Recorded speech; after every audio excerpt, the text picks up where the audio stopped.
I'm not sure. I'm not sure at all. I mean, maybe they might ban out a gyro, actually. So the gyro can still dish out a pretty decent amount of damage in the chrono as well. There you go, yeah, they banned it. As well as also having the fact that they had to have the homing missile to be a really good setup for the Sunstrike from the Invoker. So yeah, definitely a good ban. So maybe now that might just force them to go for the Drow Ranger then. 10 seconds. They've got a dumper of time to work with, so still a minute and 50 of reserve time. Oh, not even going to need it. Who cares? They actually could go in for the Weaver grab. Okay, this will be interesting. I don't think the Weaver's attack range was that great to really make good use out of the Chronosphere, but even still, they do grab it. There was actually a hero that Nemiga banned out in the previous match, so it must be a hero that Comart is just really used to playing. Not much time at all for Nemiga to work with right now. They've probably got some idea which hero is going to go which role anyway. So now they're going to have to commit to a Bloodseeker pickup. Alright, so then it is still a support call. Nothing too crazy coming out there. So is this a mid Bloodseeker then? No. Still on crowd taking it for the mid, so then it's offlane Bloodseeker in the hands of the Chosen One. Kirit's on the Sven. Position 4 Keeper, and then the 5 on the Omni. Okay, so everything falls in the positions you would expect for the side of Nemiga. And Qwerty... Ooh, okay. It's actually a position 5 Faceless Void this time with a 3 Undying. That's pretty interesting. This would be cool. Because I was actually thinking in the previous game that they could have done the position 5 Void, but where it was paired with the Clinks, it sounded bad. But I suppose this time round, the Weaver has a bit more survivability on their own. Because obviously they can always Sakuchi to try and disengage from a lot of situations. Yeah, okay, I quite like this, actually. We'll see how this position 5 Faceless Void works out. Again, oh, maybe it's because they were thinking that previous game that Eru could do nothing. He was just a Chronosphere bot. And if you're going to have a Chronosphere bot, it may as well be a support rather than a core. So that definitely makes sense to me. So we'll see how this position 3 Undie is going to work out. I think it was actually PSG that did Pos 3 Undie only a few days ago. I think it's actually, well, probably about a week ago now. But it was really successful, actually. It dominated the game. Fezzel also 15-5 on his Faceless Void games for the past 20, so that's good.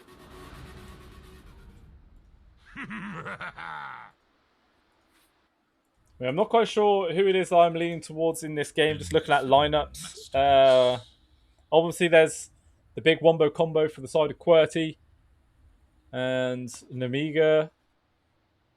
He got a decent amount of control. Oh my god, more pauses, man. More pauses! Too many pauses.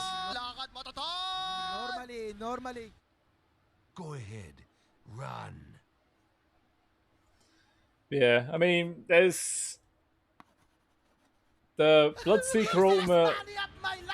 Bloodseeker Ultimate is always pretty damn strong against the Weaver, really significantly hindering the Sakuchi maneuverability factor.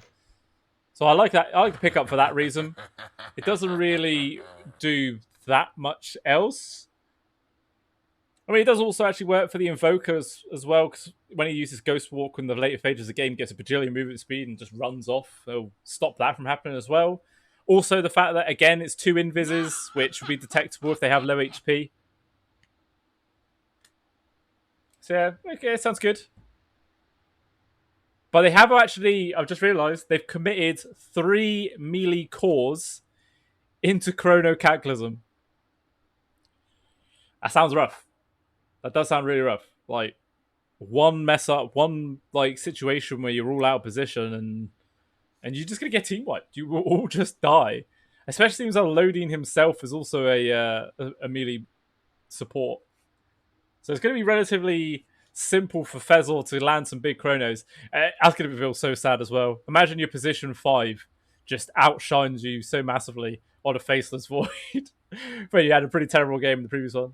I mean, he didn't have a terrible game. He just didn't have as much impact as I'm sure he would have liked. There's too many times he was screwed over. Oh man, these pauses. The bane of my life. Bane of my existence.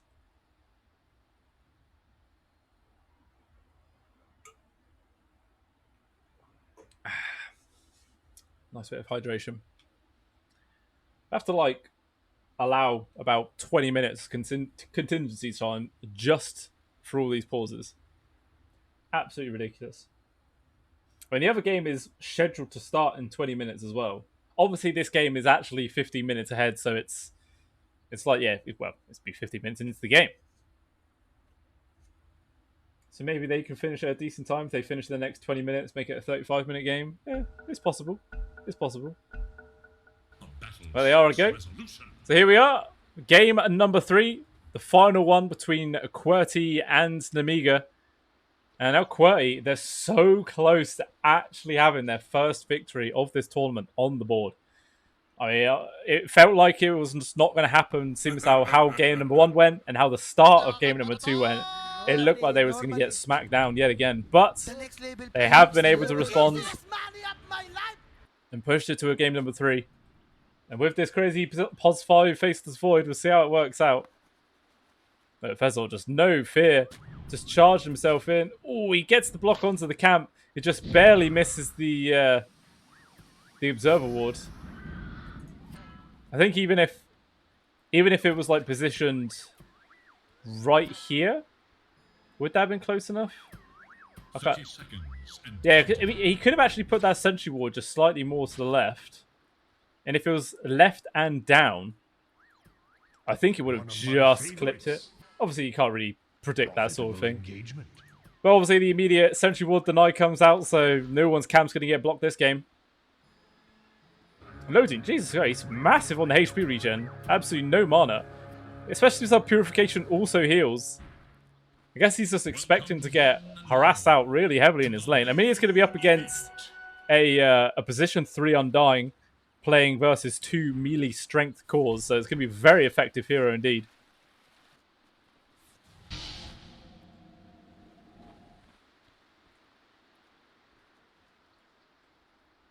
Yeah. I think Arrow is going to have a much nicer game this time.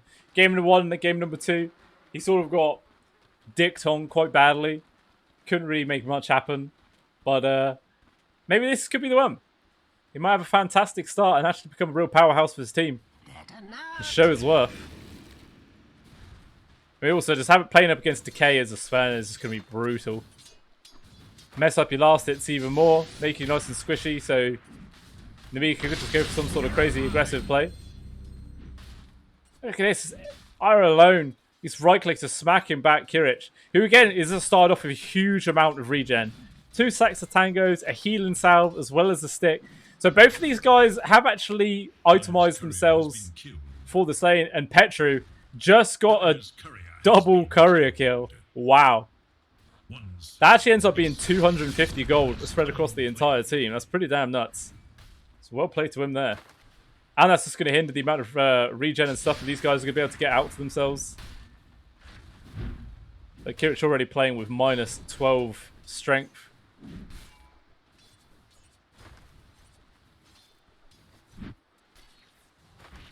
Meanwhile, down bottom,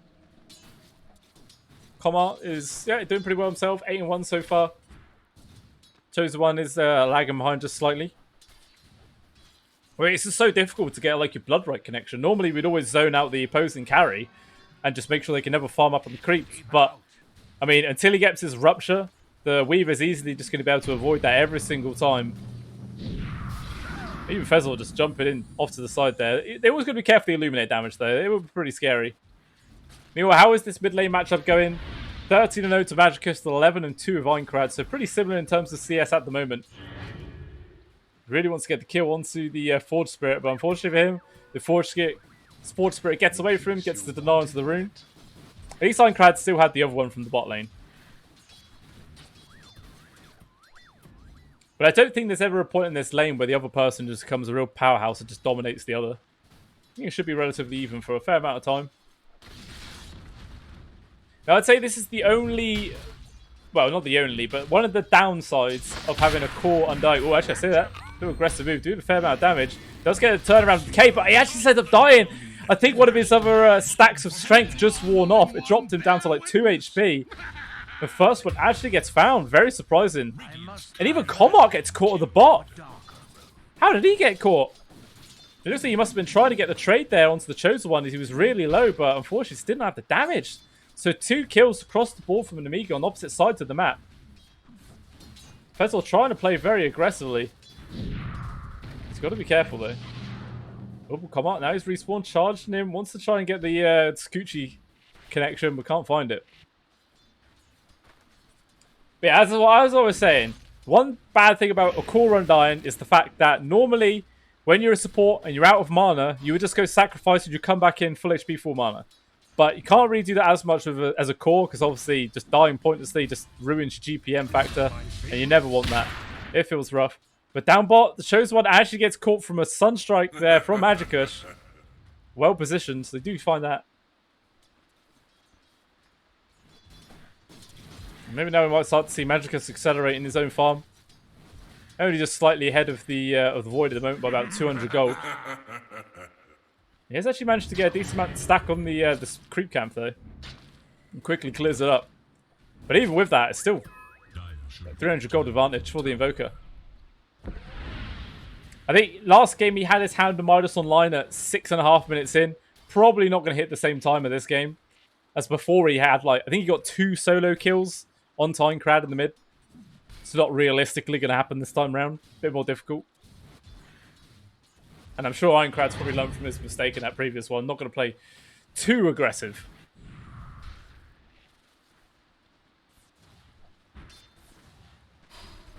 But so far, this position 5 Void isn't really doing too badly. Actually, Fezol TP into the mid. I don't know what he would have been able to do. He had no HP, no mana, and now it looks like Chosen One wants to run him down. He's like 1 hit away from getting this finish. Albie Illuminate gets the connection. Ooh, the body block there from the Chosen One nearly forced the connection onto Connor as well. That would have been nice. Chosen One's got to be careful. He needs some CS to gain his life back. Well, Connor could potentially just run him down. But actually in the mid, oh, I missed that. But Ironcrad actually ends up dying. The nice rotation there from Petro allows them to have the control. And I guess now it's just a Sunstrike to the face yet again. And another kill for Magikush. Okay, so maybe he won't be far off about 6.5 minutes for this Hand of Midas, perhaps.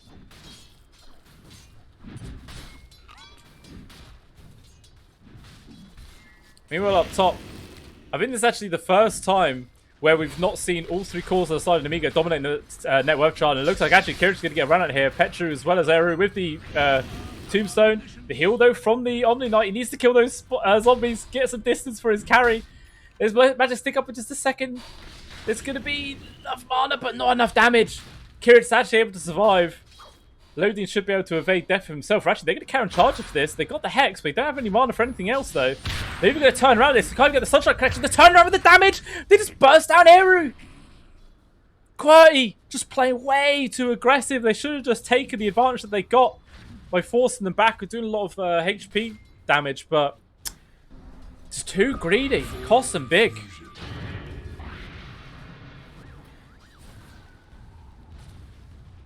Ironcrad actually has the level advantage in this mid now. Despite the fact that he actually has a 1 less death actually. It's evened out now. Even still in terms of CS, but I think it was because of that stack they got on the small creeps, just bumped his numbers up. So yeah, he's still actually 200 gold behind the Invoker.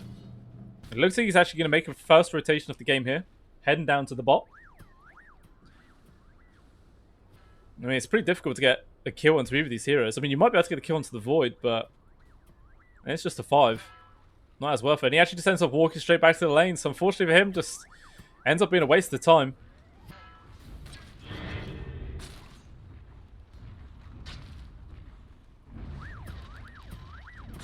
Okay, just got the read. They put a ward down though. So he's probably going to get that essentially ward coming on the courier soon. Deny that up. Qwerty now he's at 6. Farming up the stacks that have been made in the jungle there from his position 5. Easily going to accelerate his farm quite considerably. And start recovering from this lane. Not that yet his lane was super terrible, but it definitely was not as clean as it could have been. But it is quite different when you're playing up against the POS 3 Undying. But even still, the Undying has actually died twice. Kind of No, the first one probably was unnecessary. The second one definitely was unnecessary death. Just got a bit too greedy. But now Rupture is actually online for the Chosen One. They could potentially go for an aggressive move onto Comet, but he does still have the time lapse himself. That could help out. And the 8-minute rune ends up being an invis. Loading just going to immediately snap that up top.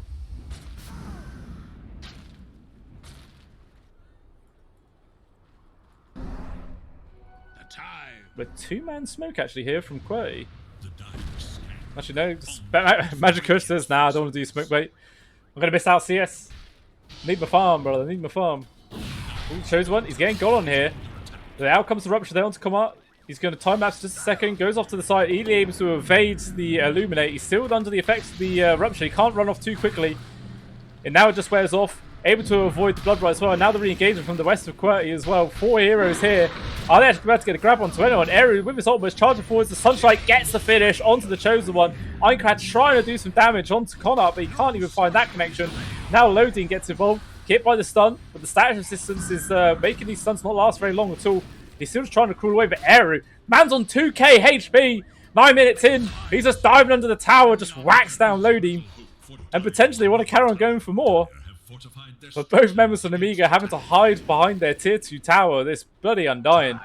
Just too threatening. Only a level 6, but 2000 HP. Absolutely disgusting. Just the power of when you get like big decay stacks. But now, once again, he just gets burst down. Having all the HP don't mean nothing. Even Fezzle gets picked off there from the Chosen One. So, Qwerty just keep on lingering for too long.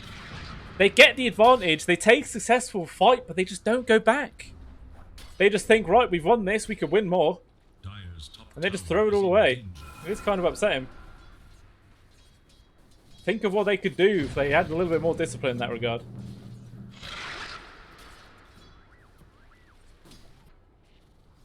Now Connacht moving himself up towards the top lane. Gonna have his Maelstrom online a better time than the previous one.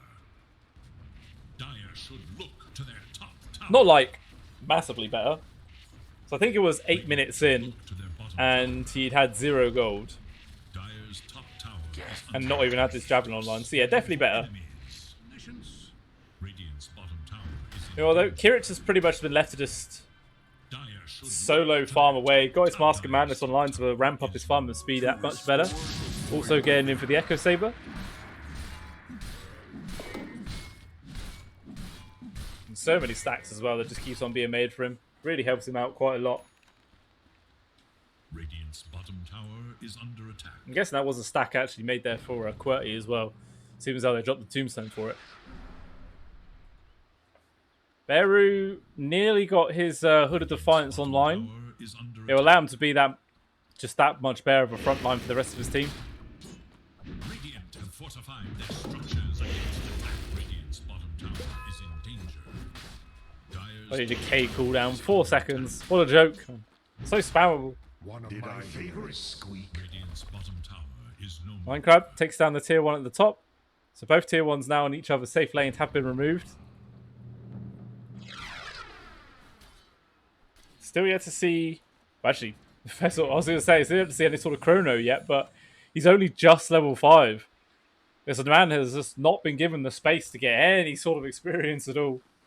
I mean, maybe now he might be able to get it as like a little bit of a gap at the bot lane. No one else on the side of Qwerty wants to risk their life by staying down here. He'll happily sacrifice his life just for the attempt of getting some experience to progress his own game. Meanwhile, all up top, Petri, he's got the Hex as well as the stun initiation onto the Chosen One. Even the Meteor comes in there from the Invoker. Out comes the Ultimate from the Omni Knight, keeps him alive. They're going to be able to get the return kill. And they take down Magikush. This is 3 kill spree as well, going towards Aincrad.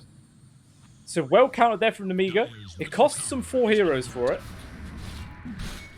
But definitely worth it. Keeping the Chosen One alive. As well as at least this game, they're able to hinder Magikush's game out a little bit. Because before he just was completely uncontested.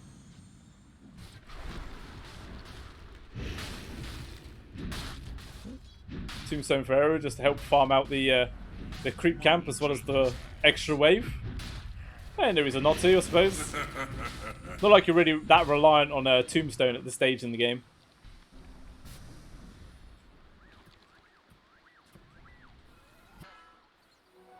take that.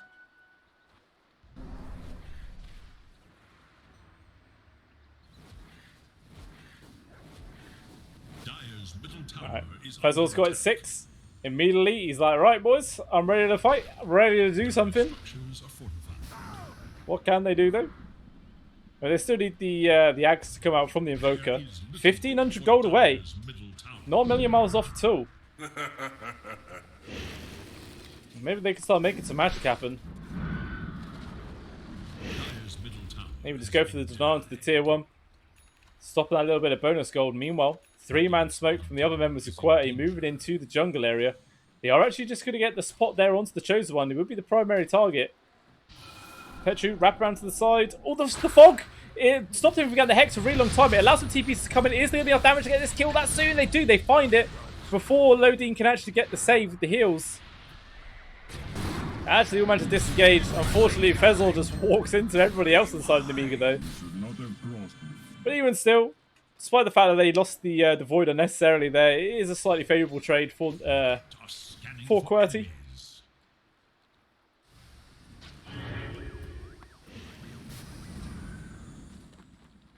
Wonder what the actual next build order is actually going to be from this Undying now. Is he just going to go like full tank? Maybe get a Crimson Guard for his team? For There is just quite a lot of physical damage, really. The right clicks from the Sven and the Bloodseeker. Maybe the Void to some degree. It could be kind of nice. Radiant's middle tower is under attack.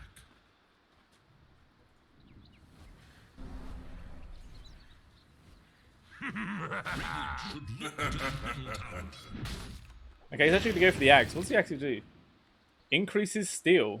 By how much? It doesn't say how much.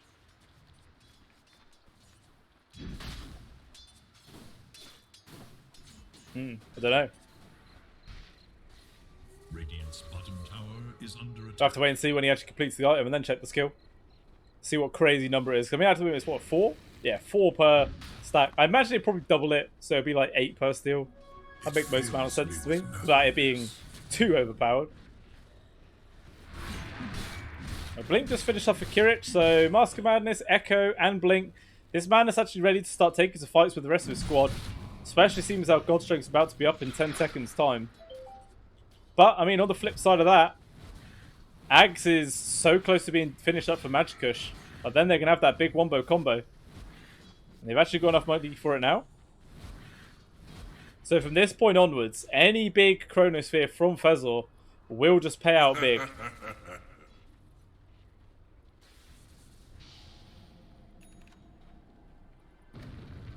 They are actually grouping up as well, so they want to try and make something happen with this new timing. I mean, they see Chosen One there.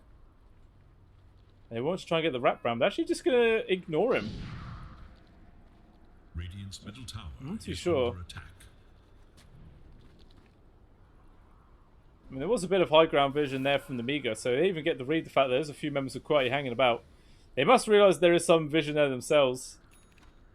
Fortunately, all the sentries that they just put are in the wrong sort of direction. Oh, meanwhile, though, Kirichi's found the initiation onto Magikush. He just goes to the Invis. There's no detection on him. And now they didn't get the Hex onto the Omnignite, holding him back, but Kirich just charges forwards, annihilates Petru. Now he's going to try and quickly take down the Tombstone before Eru can try and keep it alive with the Chronosphere. It finally comes out, but it's just the one Sunstrike. He didn't go for the Cataclysm. What?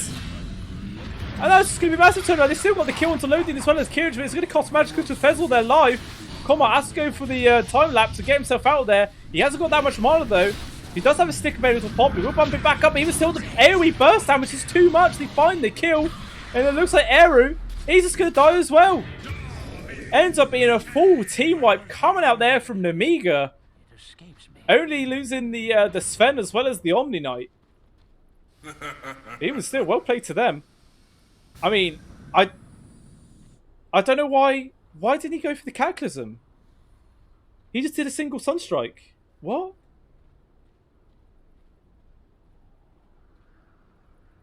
I don't know. That seems really weird to me because even it was a 2-man Chrono. It would have had enough damage to immediately get rid of Kirich as well as the Omnignite, and then that fight may have gone completely the other way around.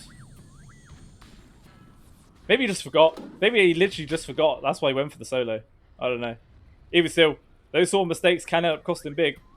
Now, a little 3-man split coming over from Nemiga as well. Immediately pops there onto Petra on the side. Well, actually, the jump fast. They go past Fezzle. But really, Petra is actually the more valuable support here. And immediately gets deleted. Fezzle even jumps in there to try and lend a helping hand, but it looks like he's just going to end up giving away more free food to the side of Nemiga. The Chosen was trying to get his kills, taking so long. It's like one more hit away, finally finds him. Now he's so slow, he has to try and run away with all these zombies on him. He will manage to get himself out of there. Just kill the zombies, man. Actually turned around there with the rubber toss and the silence onto Eru. Even the jump force there from Minecraft. It looks like they probably will have enough damage to get the kill there onto the Undying. Meanwhile, Comet took a lot of damage from Qwerty, but enough to actually find the kill. Probably still going to end up just giving away more gold with the tombstone. The Chosen One comes in with the final hit. That's my 200 gold. Screw the position one. I mean, he needs it actually. He is bottom in all the core net worth. He's even fallen behind the position 4 on the side of the Nemiga. I mean, to be fair, it is a Kotl. It is like one of the best farming supports in the game. So you can't really complain too badly. But even still, Nemiga bouncing back. 7k gold lead now into their advantage. But they got to make sure they actually hold the lead this time and not just start throwing it away like they did in the previous one. Actually, Quay going for another smoke. But this is going to break really quickly. Pretty much the entirety of the Nemiga is still soft to the side. Fezzle's smoke breaks. Well, they try to move themselves into the Roche pit, but immediately gets spot already. Icad straight on top of there. Fezzle, he gets deleted. He even had the Chrono available, so that's going to be a massive hindrance to the team fight here from Qwerty. There is the tombstone in the pit. Ironclad's going to go in there to try and get the kill onto it. Meanwhile, the Chosen One's going to focus up for the rest of the members. Out comes the ultimate to try and give him some space and disengage. It looks like he will get out there. But so he gets the rupture onto the Weaver. Just gets annihilated from Qwerty. Ironclad, though, one jump away. Someone needs to kill the zombies. Kill the zombies, somebody. Keep him alive. The hero there from Light keeps him back. Qwerty also going for the stun. The push up into the high ground there for Air. He's trapped. He can't kill the trees. He takes a lot of damage from the Bloodseeker as well. And I think this little 1v1 duel arena, Qwerty coming out on top. So the little sneaky play there from Qwerty to try and go for the cheeky Roche kill just not pan out at all. Now they could maybe go into the Roche pit themselves. I mean, they actually have God Strength up in a second. Ooh. Okay, they actually dropped the Chrono Cataclysm combo on the solo Ironclad. I mean, it's actually a big chunk of gold, so it's not too bad. It looks like Nemiga will find at least the return kill onto Fezzle, but it is just a position 5, so it's not too bad of a trade. I think now, maybe... I think Nemiga can just still go Roche with these heroes that they got available at the moment. Like God Strength plus Mask of Madness, and with the Heavenly Grace on top of him as well. I think that's just, yeah, it would pan out really nicely. Quite surprised they didn't. Maybe they are now? Radiant's top tower is under attack. No, Qwerty's just going to go back to farming. Doesn't want to bother. But BKB just finished up there for Qwerty. Now he's got a bit more survivability in these fights. And Comet got his Dragon Lance Maelstrom with a casual Yasha queued up for now. Unless he's got... Okay, he's already got the Sanj coming out. So he's going to have the complete S and Y in a couple of minutes. Shouldn't be too far off. Oh, even Magikush buying the Tome of Experience himself. Greedy man. Airy though gets caught out in the mid. The God Strike does get popped for it. He's gone for 40 with no buyback. And maybe now this is actually going to be the read for Nemiga to go into the pit. And they will try and focus onto it. And there's still over a full minute before the Chronosphere is back online. So really, there isn't any way that Qwerty can try and stop this from happening. Oh, Fezzle just takes the AoE damage. He gets the scout out. The bugs get sent in from the Weaver. So it looks like actually Qwerty are bringing heroes into the area. They want to try and contest this if they can. I'm not sure if they should though. The stun there from the Lion through the fog does get a connection onto couple of them, but he still just ends up dying for that. The Cataclysm also gets dropped, but immediately Qwerty's out there to get the kill onto that. The Aegis actually gets given over towards the Chosen One after the Radiant got the kill. Magicus gets his BKB pops. He's just going to have to try and disengage. It looks like they will manage to escape, but even still, it's 2 deaths there for Qwerty, and they didn't even manage to secure the Aegis. They got the kill, so there's the golden experience that went towards them, but Even still, that's not really favourable. I think they should have just left it. Like, without the chrono, there's no way they can actually take 5-on-5 fights and hope to come out on top. Just seemed very greedy. Even an A on disc there for Minecraft.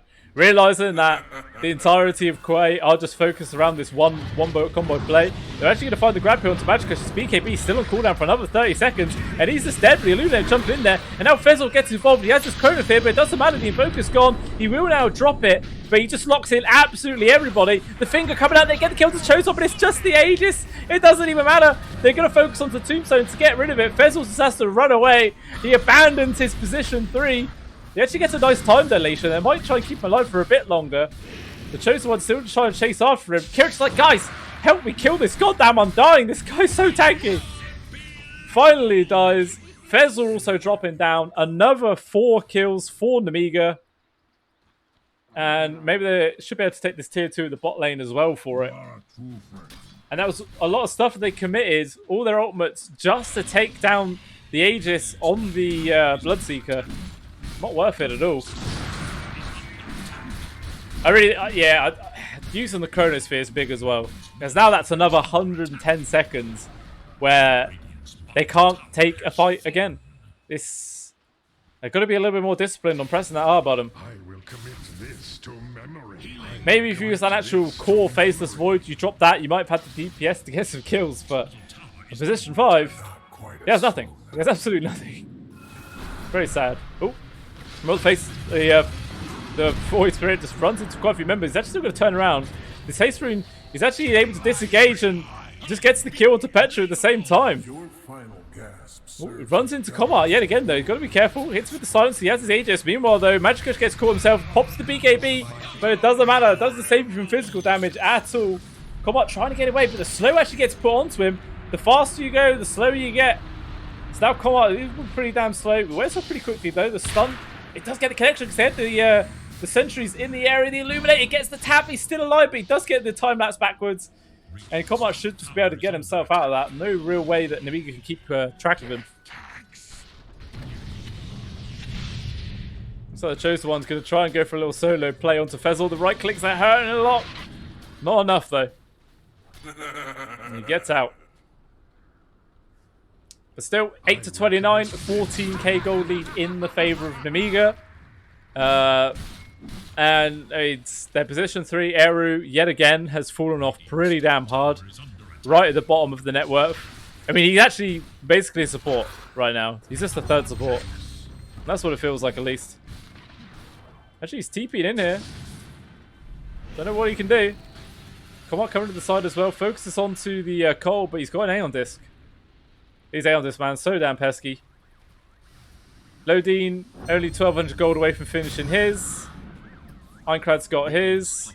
Is Chosen One building one? No, he's not. So it's just going to be the Sven and the Bloodseeker that have the potential to get caught out from the Chrono. And thinking about getting caught out, Fezzle gets taken off the board yet again. Oru now getting charged at. He's dead on the board. 2 more heroes down for Qwerty. And Creep Wave in the mid. They're probably going to pressure in for this tier 2 now. It's just, this is the only problem with having a one-trick pony lineup. You're just completely reliant on the Chrono Cataclysm. It doesn't really leave any space for some sort of contingency play. Oh, but up top, Chosen One trying to go for a move onto Combat. Gets him pretty low. Oh, he gets connection, pulls him straight back into where he was going for the TP out. Is it going to be enough damage? They do actually have it. They take him down. Gone for a full minute. Petru was off to the side. He just did not want to jump in to try and help him out. He thought he was going to survive on his own merit. But it actually ends up costing the life of his position 1.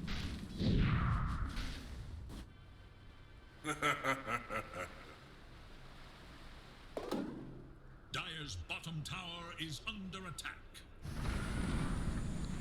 Magicus at least trying to do some objective Dota. Trying to beat into the tier 1 at the bot. I'm not going to be able to find it. And he is going straight in for the refresher orb now. So not even going to bother going for the bots like he did in the previous game. It does not have that luxury this time around. This game has suffered too much for that.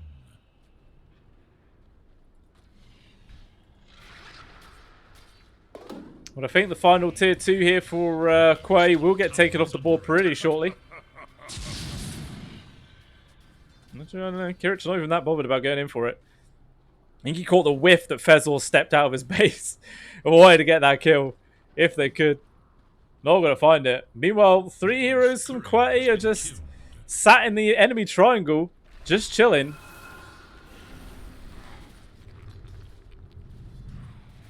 They actually dragged 2 creep waves into the tombstone as well, so just try and delay them out. Looks like one of the creep waves are just going to be able to pull off though. It's a good bit of cutting. They even managed to keep their tier 2 at the top alive as well. I thought they would have died for sure. Didn't even have to use the glyph. Quite interesting. Magic Hush. Oh, he gets so low. He was on 50 HP, barely able to disengage. We all just managed to go for the TP out though. Meanwhile though, Comma, not so fortunate, actually gets caught out from the other 3 members of Nemiga, sorry. And now that tier 2 really will fall. And still no buyback on this Weaver. He was actually... Oh my god, the Weaver has actually fallen behind the position for Qwerty now. This Qwerty is basically a core. He's nearly got the same farm as the mids. It's a level 4 Dagon. Magicka just going to try and get a kill on the board for him. Even still, in comes Linecran's little help, and he actually misses the Void. And that is the pushback. The Aeon Disc is going to pop there onto the Void, and it immediately ends just to eviscerate them both. So a good bit of discipline there from Magicka, so he did just drop it immediately. And there's an 8 kill streak on the Qwerty that got given over towards Petri. That was a hell of a lot of gold. I mean, this Qwerty is farmed as hell, man. Absolutely ridiculous. Eru in the mid, getting ran down now. The Chosen One's going to try and keep tabs with him. Meanwhile, Kirich actually going to change target and go for the line if he can. But he's not going to be able to keep chase of that. He'll decide to go for Eru instead, but not that he even needs to. The Chosen One had more than enough damage output to take it out himself. And Petri just trying to be annoying. And annoying is all it was. Now Refresh Orb actually gets finished up here for Magicka as well. It's now the potential of the double Cataclysm. Still got to have that discipline to avoid the Aeon Discs like he did in that previous one. As long as he can do that, it'll all work out quite nicely. Obviously, that's a lot more difficult to do when you're actually in the thralls of a 5v5 team fight. You don't quite have the luxury to chill out and try and get the best opportunity to use the spell. Sometimes you have to just dump them out and hope for the best.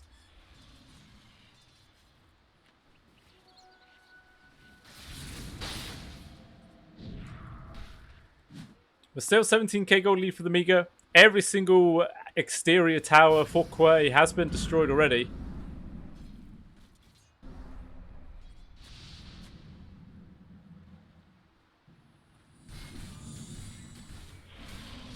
They've not been as reluctant as their previous game to actually start taking fights, so they're definitely not super active and engaged. No, actually, Petri is going to get caught out here. Looks like he wants to keep his ward alive, but it doesn't do anything.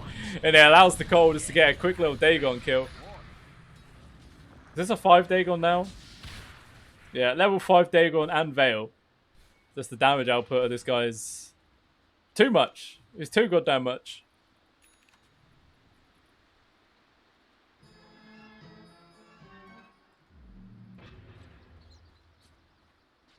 He is actually finally dropped down, so he's not over the top of the Weaver anymore. Close to, but not quite. But still, just the gold separating Comart and Kirich is humongous. Like 7,000 gold between these two. Which I don't think I have to tell you guys is a hell of a lot of money. He's trying to build in towards the Skadi, but he's still got a few thousand gold to go yet. Meanwhile, Kirich working onto the Satanic as his next item. Have it online at about 450 gold. As well as having Bloodthorn, Blink BKB. Roshan is up in 27 seconds. What is this courier doing? Is the courier just to scout out when they go for it? I kind of just immediately deletes that. Free chunk of money, thank you very much. Please come again.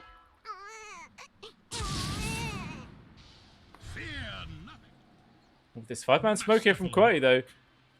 It looks like they end up bumping into the Cottle, but you don't want to go blowing the combination just to kill this Cottle. As farmed as he is, and as much of a nuisance as he is still not worth the entirety of your teamfight combo. But actually, they're going to go for a smoke play themselves. It gets popped immediately onto Eru, drops this tombstone down defensively. And Nemiga, with the discipline not to just decide to fight straight into it, do fall back. But both teams have the information that Roche is now alive. So probably we look for a team fight. Actually, the immediate trap forwards, they delete Fezzor.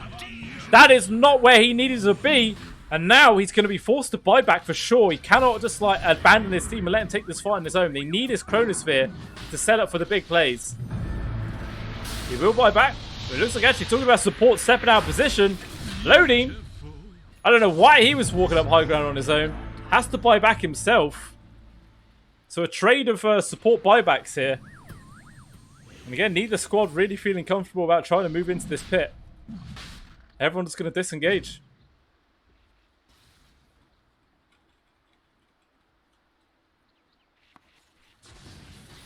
A little cheeky, another smoke play here from Nemiga. Wrap around to the side. They see Combat 2 to the side. Immediately jumps onto with the silence. Is a bit off control with the Dagon. Yes, there is. The Weaver melts.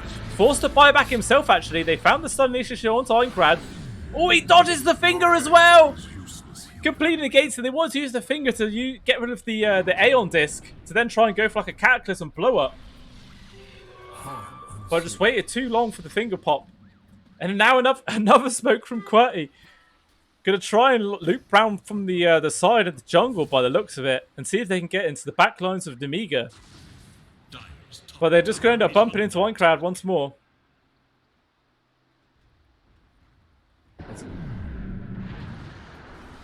Oh, Magicus. He is still going to drop a couple of his spells for it. But very difficult to try and get the connection to such a highly maneuverable hero like a Void Spirit. Even got his own Dagon queued up now. Oh my god, man. What's going to be all these Dagons? They're everywhere. I guess they just want the burst damage for the Weaver. Just annihilate this man as fast as possible. I'm kind of surprised that Combat isn't building towards a BKB right now.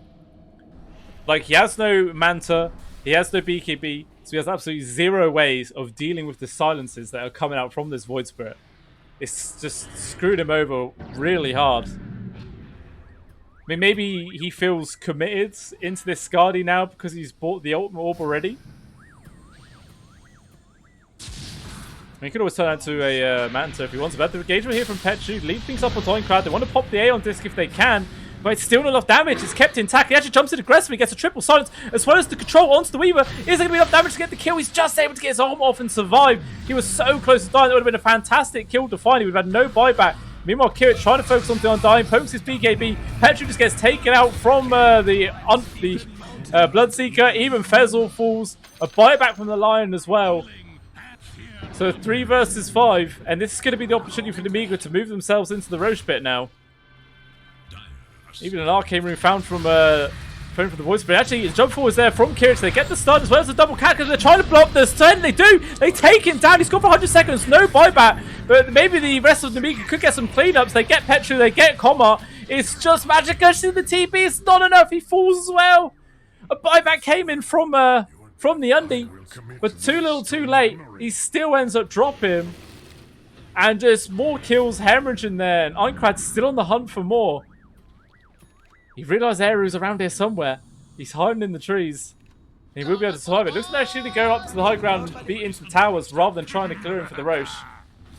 And I suppose they don't quite have the damage to get a Roche kill without the Sven there. And there's just no buybacks. There's a buyback for the Evoker. If they're forced to use that though, it's going to feel pretty rough. Glyph not even able to clear out the creep wave, so the backdoor protection is not going to kick in anytime soon. They may push on for a double set of barracks. They've still got a long time before majority of the members of Qwerty are alive. Actually, the aggressive jump forwards there from the Void Spirit. They just annihilate Eru. He's gone as if he was made of paper. The power of these Dagons, man. I mean, it's not even the Einkrad's Dagon alive yet, or online. Sorry, not alive. It's not even required. Now it is. Okay. So now we got even further magic damage bursts coming out here.